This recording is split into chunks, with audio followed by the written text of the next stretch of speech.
guys, welcome back to my YouTube channel. So today we are going to talk about something that everybody asked me about: how I moved out, or how to move out at 18. Feeling young, but they treat me like an OG. And they want the tea on me, I swear these bitches nosy. Said he put some money on my head, I I guess. got my computer in front of me because I got notes, because I don't want to forget anything. And yeah. So first we're gonna start off with where you would look for apartments. Now for me personally, I look for apartments on apartments.com and Zillow. Those are the only two places I look for apartments, just because those were like the most popular, the ones that I seen on TikTok at the time. And I'm only 18, so I'm not about to go to a realtor or anything extra. But like, you can look on apartments.com, you can look on Zillow. Those are the two I used. And you can also look on, I don't know how to pronounce it, but let me see how it's spelled. Truilla? I don't know. If it's spelled like that, y'all know what I'm talking about though. Y'all could use that too. Or you could hire somebody. But like, when you're trying to move out at 18, you don't have that many resources. So hiring somebody is kind of like if you have a lot of money saved up, I would assume. If you want to invest into like hiring somebody so they could really find something for you, you don't have to do too much work. Or maybe you run a business. I don't know where you guys are at 18. But it really depends on your situation, whether you hire somebody or not. But with apartments.com, I feel like it's really easy. Like, you can just tell them where you want to move, the places you want to move. You give them like your price range, and then you put in like your filters. Me personally, I put in a filter for washer and dryer and like parking, because parking is like literally insane. After I get off of work, I don't want to be looking for parking. That's crazy to me. And I need a washer and dryer in my house because I barely have time to do the things I want to do. I'm not going to have time to go to the laundromat and wash clothes. I've just personally never done that. But someone else might have time for that. So you feel like you don't have to put a filter for a laundry facility in your building, house, etc. Then that's up to you. But me personally, that's just what works for me. Now, the next topic I want to move into is, do you need credit before or when you turn 18? So me personally, I do think that you need credit, but I've seen people say that they've gotten an apartment with no credit. So yeah, maybe you don't need it for some places, but me personally, all the places that I like went to, or the places that I applied for, they asked me to like run my credit and stuff like that, and they ran my credit. And how I built it before I was 18, quote unquote, I didn't. Like, I did not build it before I was 18.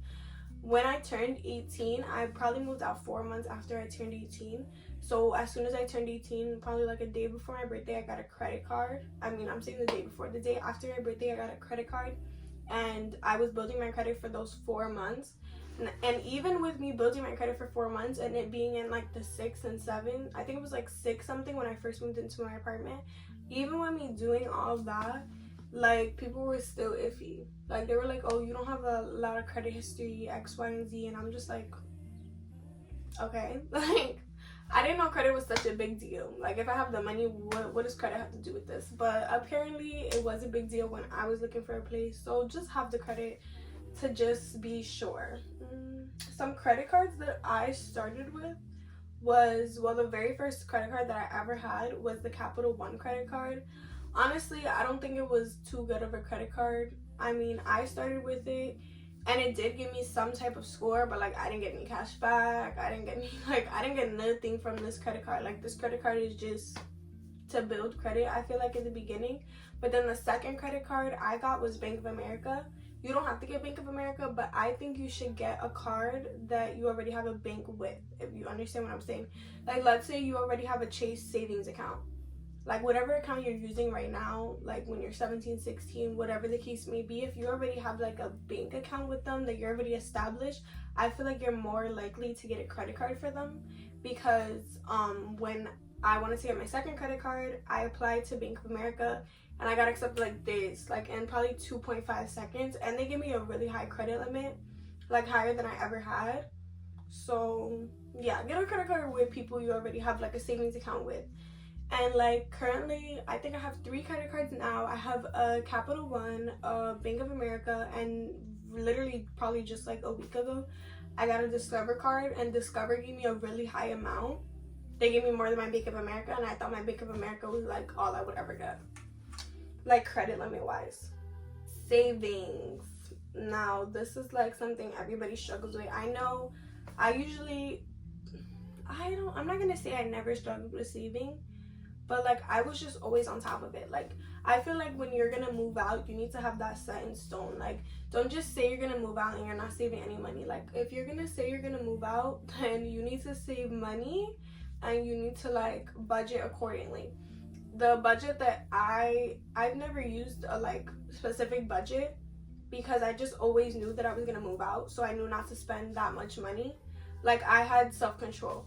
But the budget that I would recommend that you guys do use is like, it's not, I don't think I just made it up, because I seen it on TikTok. Like I seen the 50 20 30 budget, but I like split it into more parts because I had like more thought process over like what I wanted to use each part for.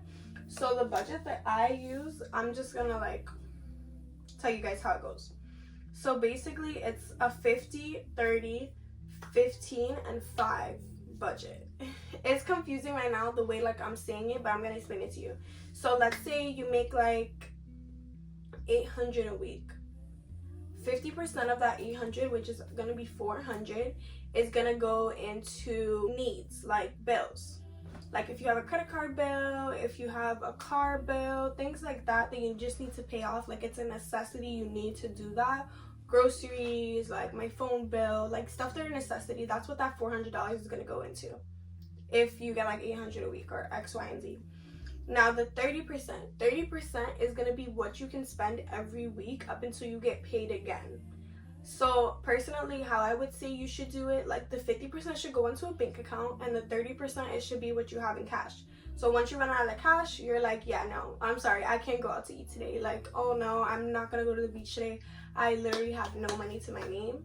Even though you do have money, you have to like, sometimes you gotta be broke to like come up. So that's what that 30% goes into, like the spending money for the week.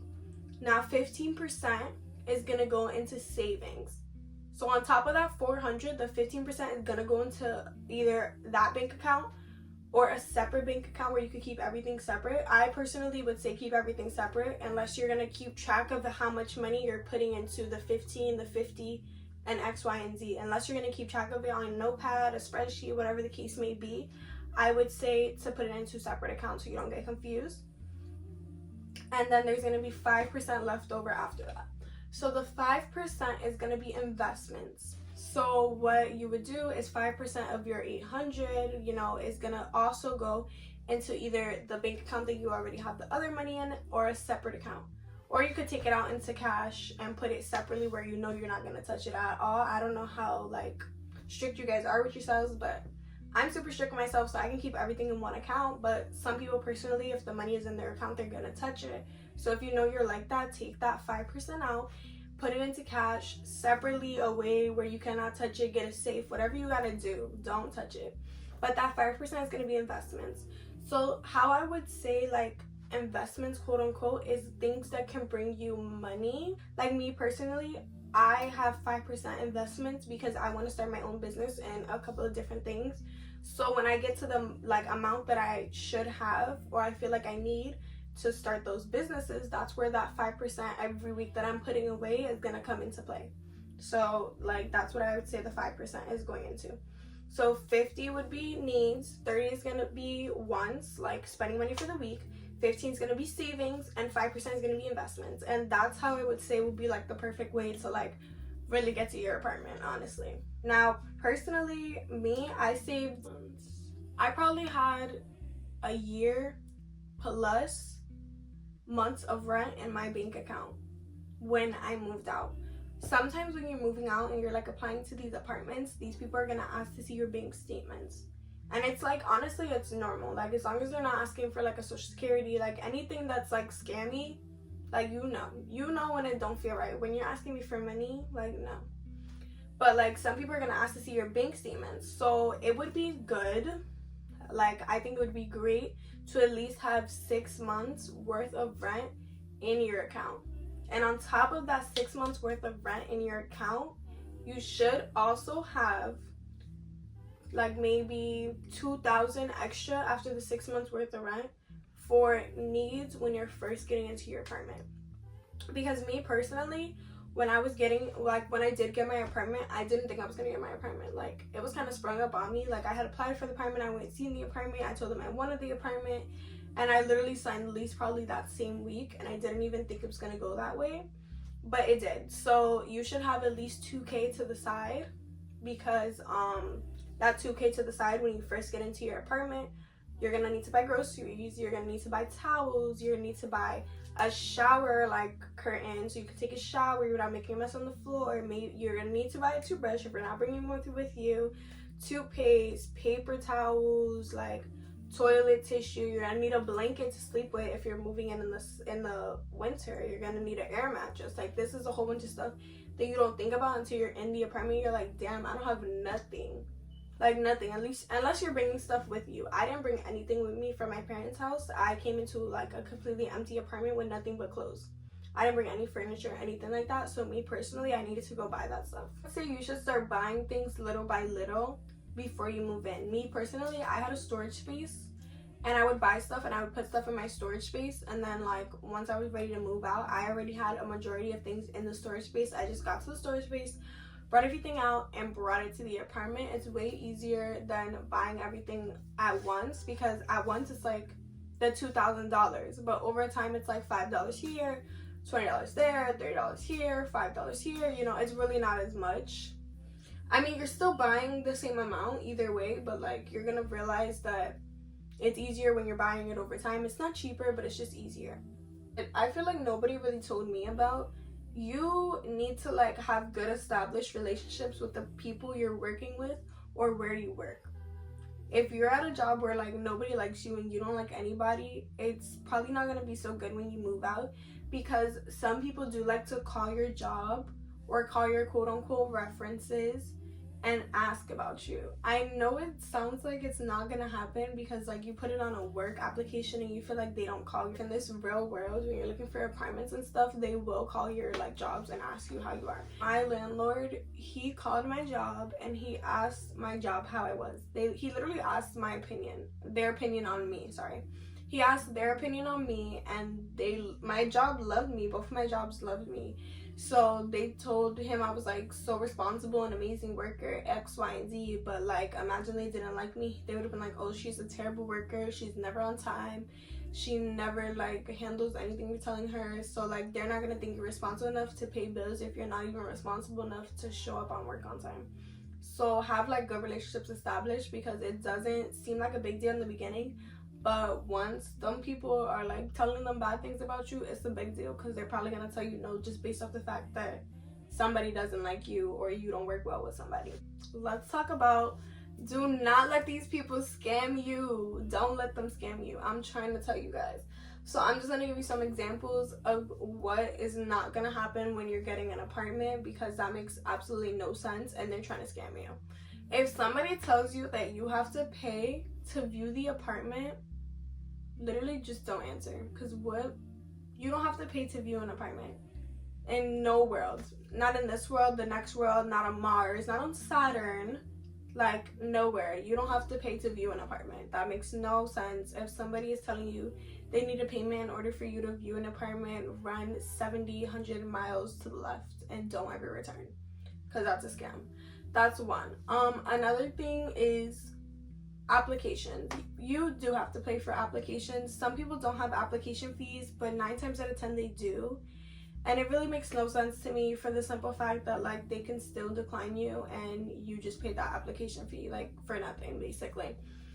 But it sucks, but you do have to pay an application fee for like some high-end places, or even like some regular places you might have to pay an application fee. So yeah, just that's not a scam. You're just gonna have to accept that. Another thing is you don't have to pay anything until you sign a lease. That's one thing that people I didn't know that. I didn't know you didn't have to pay anything until you signed a lease, but you don't. So until it's in writing, everything like your security deposit, first month's rent, second month's rent, all that, you do not have to pay. Once you sign that lease, then you can pay. But I suggest you don't pay anything until you like go to your apartment, you see your apartment, you know this is really what you want. they write up a lease, you read through your lease. My lease was like 12 pages long. I read every single word and I screenshotted every single page, because anytime I feel like something is weird, I go back to my lease and I'm like, yeah, that's not on the lease. That is on the lease. Like, I don't even want to be confused. I don't want to skip over something. Like, your lease could say something so stupid like you can't open the door when it's sunny outside. And if that's on your lease, it's on your lease. Like, you just gotta accept that. So don't like try to skip through your lease. Don't rush through it at all. And then another thing I would say is, like, stop trying to live, like, don't try to live above your means. Like, for forks and spoons, go to Dollar Tree, girl. It's not that serious. You don't need the Target $20 spoons that are gold with the initials on it. It's not that serious. Go to freaking Dollar Tree. Go to Dollar Tree. If you can, like, afford to get the extraness, go ahead and do it. But, like, stop trying. Don't buy too much. Don't do too much.